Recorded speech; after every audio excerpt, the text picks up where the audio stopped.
What's up mga Lodi? Ganban pa rin ngayon kaya hindi pa rin tayo nakakalaro. Meron tayong bagong unit. So as usual, quick review tayo ulit and then i-unbox natin. Konting araw na lang, mga ilang araw na lang, no? Matatapos na yung Ganban. Alam ko kalabit na yung mga airsofters dyan. Konting araw na lang. Ito. Yung unit nga pala natin ngayon, yung bagong unit natin is WeTech 1911. So classic 1911 floral pattern.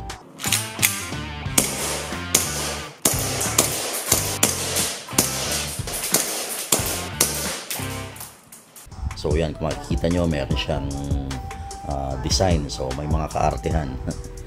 So okay, hirap ng ano, no? Hirap ng Ganban. Madalas mabudol ng mga bagong baril. Kaya medyo napadami tuloy yung bili natin. So, okay. Eto. Syempre, unang bubungad sa atin is yung user's manual ulit. As usual. So, yan. Yan yung user's manual ng WeTech. Owner's manual pala. So, parehas lang yun. Ito, i-scan natin for English and then dito sa kabila is Shingshu. Ewan lang kung ano yun, Japanese ba yan o Taiwanese. Okay, so proceed tayo sa unit. Huwag nang patumpik-tumpik pa. Ayan, no, naka-plastic pa, silyado guys. Oh man, kitang-kita nyo naman. Napakaswabe. Bagong-bago pa mga Lodi, napakakinis. So punong-puno siya ng ano, no, ng engraved design, no. So dito ewan ko kung ano to. Eagle ba to or owl, and then dito parang Indian. And then ayun dito ewan ko, parang floral design nga siya. Yun, halos buong baril meron siyang design, pati ilalim ng trigger guard. And then dito din sa taas, yan, punong-puno ng design. Dito, ano na naman to? Owl ba to? O eagle? Basta yun na yun. Basta yun, punong-puno siya ng design guys. Yan. So classic 1911 siya. Kung mapapansin nyo yung trigger, yung hammer niya, iba. So pang classic. Unlike yung sa ibang 1911, yung tactical, hindi ganito yung tsura ng ano niya, ng hammer. So try natin i-compare sa isang 1911 natin dito. Ito isang 1911. So kung papansin nyo, iba yung hammer niya. Parang meron siya ditong bilog. And then iba rin yung sa classic, ito ganito. Yan, ganyan yung hammer niya. Diba? Napakaswabe. Bukod sa unit, syempre magazine kasama. Magazine niya is silver din. Standard WE magazine na silver. Yan. And then ang kasama, wala na. So yun lang yung kasama sa package, no? Syempre silipin natin yung laman loob.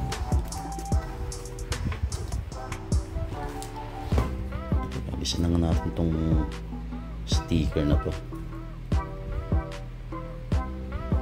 Yan, o, diba? Mas maganda. Yan, diba? Mas maganda. Swabe. So wala naman siyang pinagkaiba sa standard 1911 ng WE. So ganun na ganun din yung laman niya sa loob, sigurado. Pinagkaiba lang talaga is punong-puno to ng design, and yung standard 1911 is syempre plain. So check natin yung laman sa loob. So yun nga, ganun din. Ganun din gaya din mo sa 1911 na standard. Uy, medyo iba din ha. Ayun pa lang na iba. Okay. So, teka. Isin natin.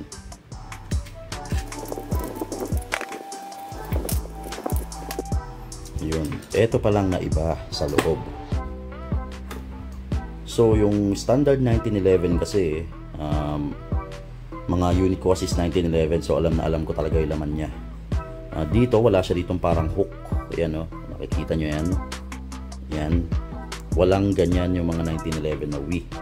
And then yung iba din, ewan ko, meron. Yan, wala yung mga ganyan. And then ito, yung guide rod, wala yung butas dito. Pero ito, meron. So, para siguradong wala siyang kawala. So, ganun, nakatusok siya. Yun palang pinagkaiba niya sa mga standard 1911. So, check natin yung lumang 1911, guys. Ito yung 1911 na paborito kong gamitin. So, within to. So, akala ko parehas sila sa loob, pero may konting pagkakaiba. May slightly different sila. So, ito. Yan, kung makikita nyo, ang bilis ko natanggal yung guide rod. And then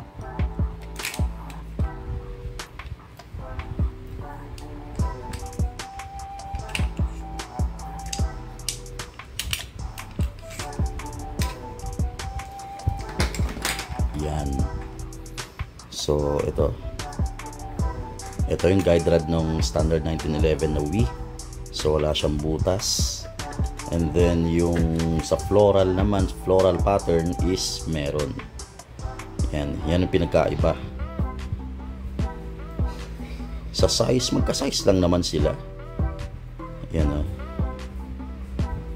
Magka-size lang, nagkaiba lang talaga yung may butas.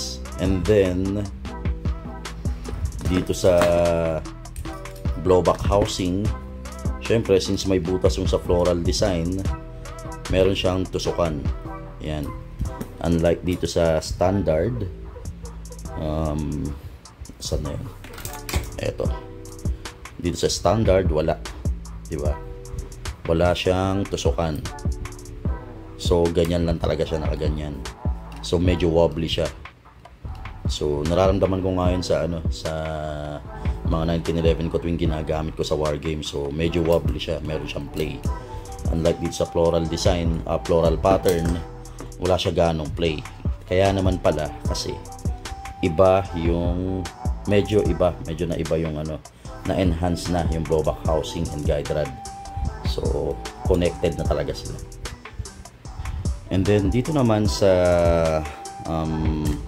tawag dito sa blowback housing, parehas lang siya sa standard 1911. Yan, parehas na parehas. Compare natin ulit.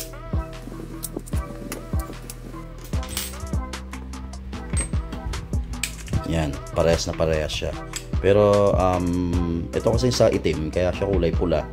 Na-upgrade ko na siya. Napalitan ko na yung nozzle niya. Kaya pula. Pero parehas lang yan, guys. Yan. Titignan nyo yung size ng blowback housing, parehas lang yan. Sa kulay lang nagkaiba. Ayan.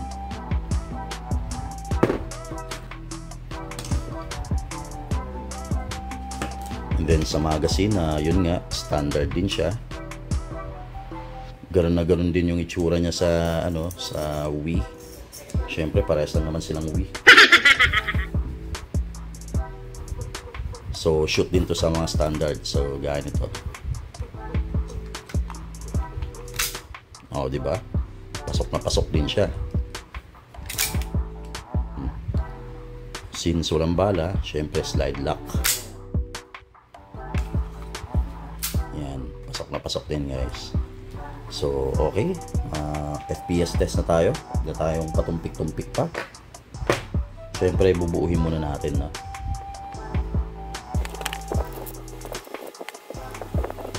Yan, guys, so di ba? So ito kahit alug-alugin mo, hindi siya kakawala kasi nakashoot yung butas dun sa rod, dun sa maliit na rod doon. Yun yung na-enhance pala dito sa 1911 na to ng Wii. So mas maganda syempre.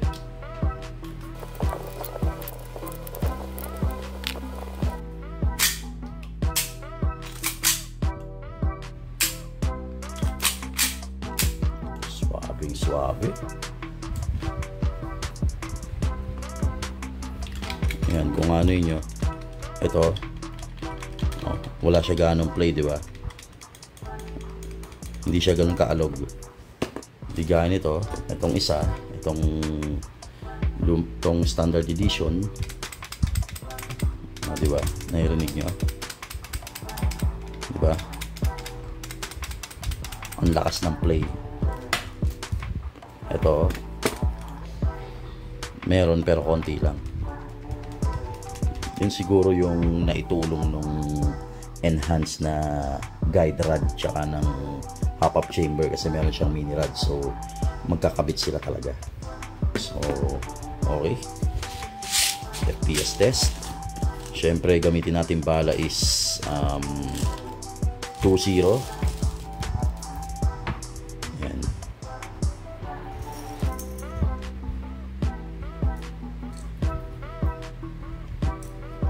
Shots pa.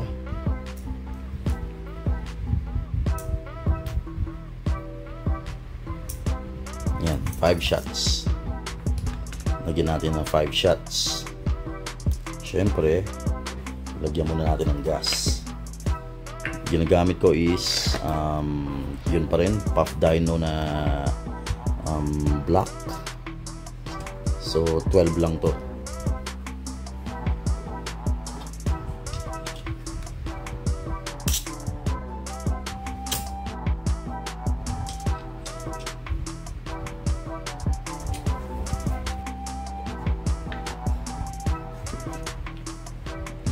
Try natin.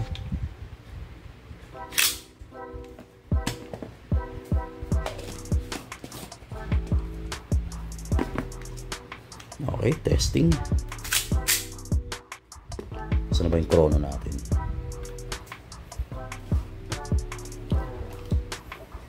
Okay, so yan, 0-0.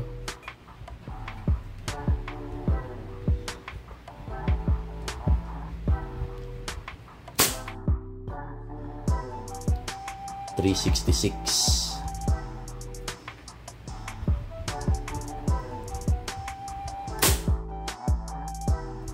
.364. Well, medyo malakas siya, ha? Para sa 1911, ha? Para sa akin.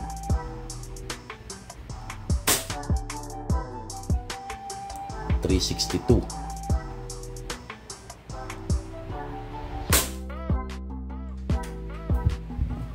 .348. So yun, mga ganun na naglalaro yung ano niya. So yun na, slide lock since wala nang bala. O, diba? Suabe.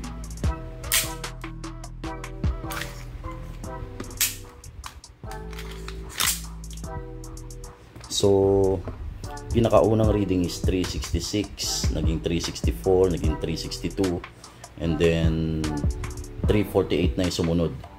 So ayun, I think that's it. Wala na tayong ibang i-review dito.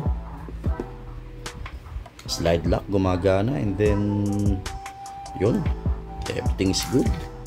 So abangan nyo na lang guys kung kailan ko to gagamitin. Syempre kailangan makakuha to ng first skill. So next war game, ito muna yung gagamitin ko until makakuha ako ng first skill nitong pistol na to.